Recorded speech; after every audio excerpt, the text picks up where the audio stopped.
Greetings from Rotrak Singhania. I'm Shreyash, and today we are going to be talking about financial literacy. But what exactly is financial literacy and why is it so important in today's day and age? How do things like investing, budgeting, and taxation affect our lives? And how can this be a boon for the lower sections of the society? To get a better understanding of this, today we have with us Sahaj Arora, a grade 11 ISC commerce student. Finance has always been Sahaj's forte. Earlier this year, he started a company called Hamari Gulla that aims to eradicate financial literacy through social media in the simplest way possible.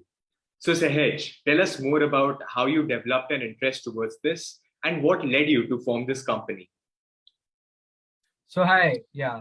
So I'd like to tell you a story about this, about my life. So in my school, whenever the teacher used to ask that, what is your ambition? In my class, there were answers like, fashion designer, pilot, actor. But there was this one guy whose answer was entrepreneur. Like that, the broken English for entrepreneur. Yeah, I was that guy. At Singhania, we have summer camps every year. Okay. So we have a choice between different courses and sports. So yeah, generally I used to take cricket or football, but this year instead of cricket or football, I took entrepreneurship as a course. I was keen on becoming an entrepreneur since the early age of 12. And if I talk about finance, I believe that finance runs in my blood, like literally runs in my blood, because both of my parents, they both are chartered accountants. So since a very early age, I was exposed to a lot of finance. There was finance in the car, finance in the dining table, finance just everywhere. And thus, generally, like basically, I will have a lot of interest in finance at a very young age. My newspaper preferences changed from the Times of India to the Economic Times. So that shows how much interested I was in this new subject. This subject was not a part of our school curriculum, but yet it was so interesting. So, at school, in maths, there is this famous chapter called as compound interest. Yeah. So compound interest is like a very important part of investing because it tells us that money kept for a long period of time multiplies itself. So even my teacher would tell you that I was the most interested student in the class. I was very active. On the other hand, my friends who were generally participated in the class, this time they were, they were not really interested in this subject. And that's when it hit to me. We have tagged finance to be dry and boring without even trying to explore it. It is one of the most important aspects of life, and yet we are not interested in it. And that's how Hamari Gullak was born. We aim to eradicate the financial illiteracy in India in a language even a 12-year-old will enjoy. Okay, wow, that is amazing. And when you look at people who have an interest towards finance, they are generally people who are much older than us and have a greater intellect level. So you're probably the first person I've come across who has developed an interest towards the topic as a child. Now, moving on, just to sort of understand the basics, I would like to ask you, what exactly is financial literacy and what are the benefits of it? Okay. So as I mentioned before, that finance is has a very important aspect of our life. A poor financial knowledge will lead to poor financial decisions. Poor financial decisions will lead to lesser wealth creation. So basically, we will run behind money throughout our lives, but at the end of the day, we won't be able to make most of it, right? And so basically, we need to learn to manage how to. We need to learn to how to manage money. Okay. According to me, financial literacy is the knowledge which helps you to make your money work. It has obviously a lot of benefits. Financial literacy gives you an opportunity by telling you about different investments, their risks and returns. It gives you the power to create more money. It will also give you financial independence. Financial independence is important because financial independence will give you the liberty to follow your passion. You don't need to work 9 to 5 to support your family because you're financially independent. You can follow your passion. For a country, definitely it is very important because if it has more number of financially independent citizens, these citizens would invest more. These investments will lead to more capital formation, which will lead to more businesses. People will take more risks and there will be more jobs. And obviously, the standard of living will increase. Basically, I would like to conclude by saying that financial literacy will give you financial independence. Definitely. Awesome. So if you look at it, financial literacy is actually something that will help people at an individual level and on a much larger scale by enhancing the economy, which is brilliant. So from what you have said right now, there's another question that comes to my mind. What are the different ways in which the citizens of our country can get, more financially literate and thus manage their money better? Okay. So, what I believe is that over the years, financial literacy has evolved. Okay. With the advent of the internet, the way by which we share information has become rapid, and finance is a byproduct of this. Yeah, Financial literacy has become very accessible due to the internet. And also, the government is doing a phenomenal job to spread financial awareness. If we talk definitely. about investing in particular, I believe that investing now it's like swimming. Okay. Yeah, So, what is the best way to learn swimming? By directly jumping into the pool. That's exactly how investment works. If you want to learn investing, first you should start investing.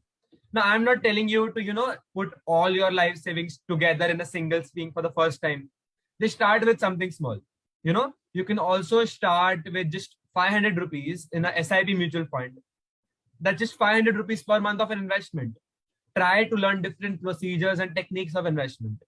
One day, these tries will give you the experience and it will give you the exposure and make you financially literate.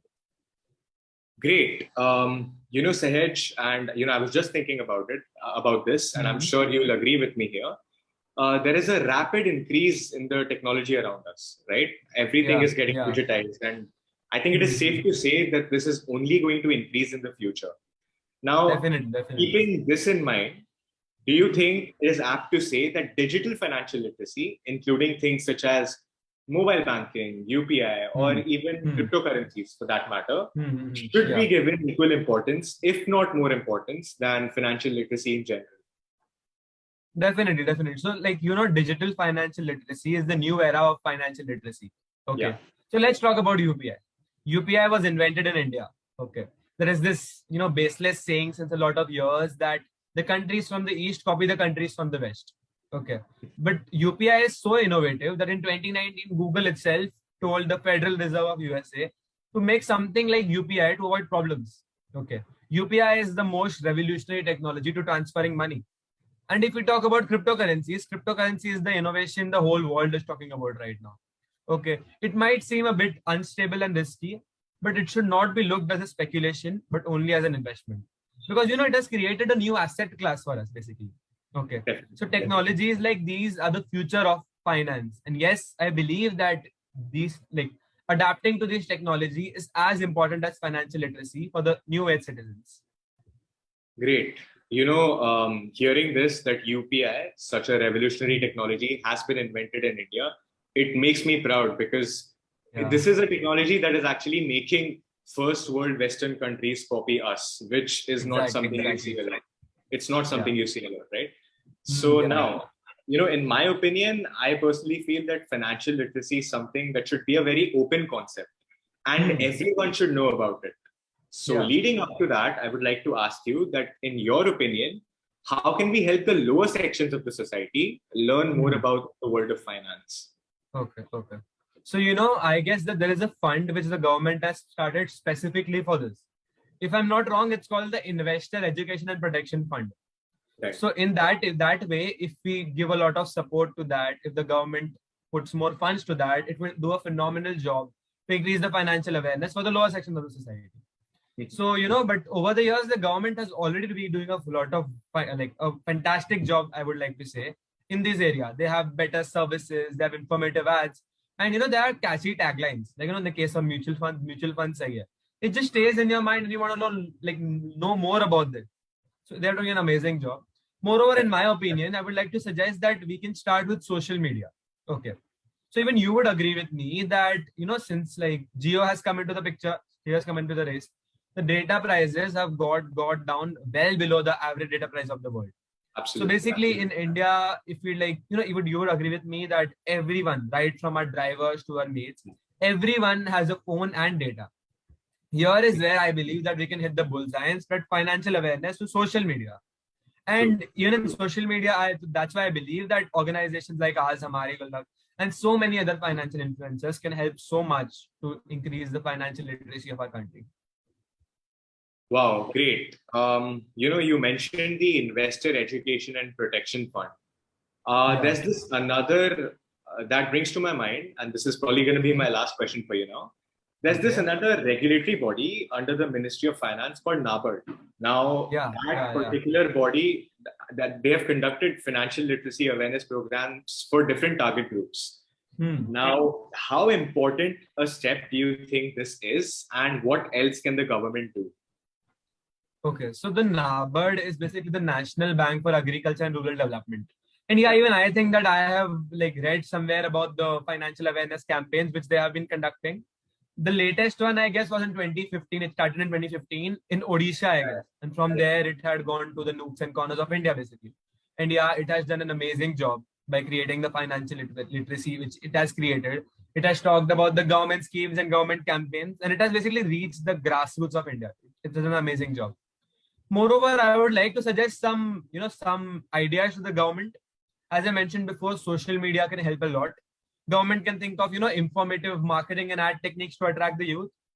Second, I would also like to mention about the private sector companies nowadays. Okay. Yeah. So the private sector companies, so there's this one company which let you do cryptocurrency trading just like with the minimum, just as low as 100 rupees. So you can start trading today with just 100 rupees in your pocket. That's an amazing thing. That's like encouraging the whole youth to start investing. And also this will lead to a lot of financial awareness.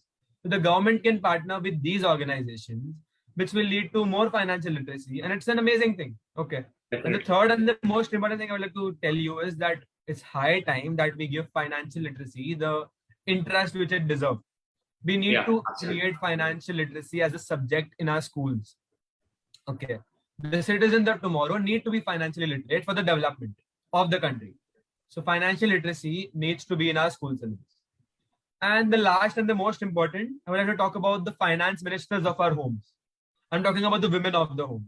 In the traditional household, the homemakers are the women of the house. They are basically the financial planners of the house. Everything from the investment to the savings to the budgeting of different items. Definitely. It's all under the women. Like they are the ones who take all the decisions. We need to make them financially literate. The government can think of different ideas. They can think of, self-help groups. There can be self-help groups conducted for the women. There can be awareness campaigns for the women. There can be different things. We just need to make the women of the house financially literate. This will indirectly make every home of our country financially literate. So yeah, I believe that if we take all these things into the consideration, there'll be no force which will stop us from our $5 trillion economy goal by 2025.